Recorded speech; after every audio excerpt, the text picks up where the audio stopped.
All right, y'all, we're here with George, and this is Firebird right behind us. It's awesome, definitely an eye catcher, so we had to stop and talk to him. Tell us a little bit about it. Well, it's a 1969 Firebird / Trans Am with the Trans Am package. Obviously a resto mod. We did customize everything. It was built by Nostalgia Hot Rods. Mini tub, 200 R4, Butler Performance 400, on airbags, functioning top, you name it, we've done it. How long have you had it? I've had the car since 2007. I bought it as basically a bone stocker. It was all beat up. Didn't have the original motor in it. For all the purists out there, I didn't tear it up.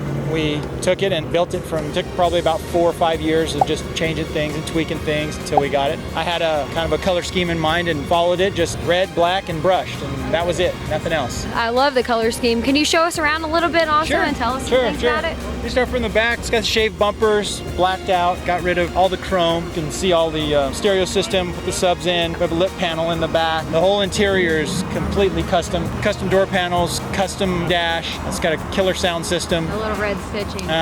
Black and red stitching. Everything from the cover to the magnetic hold downs for the top. Custom seats in the back. Those are 05 GTO seats. Oh, nice. Panel's probably the most unique thing. If you go over to the front of the car, you can see a custom under panel. We took the air cleaner and we custom made the air cleaner to match the hood, the ram air of the hood. Yeah. And so when you open it, you can kind of still see the hood.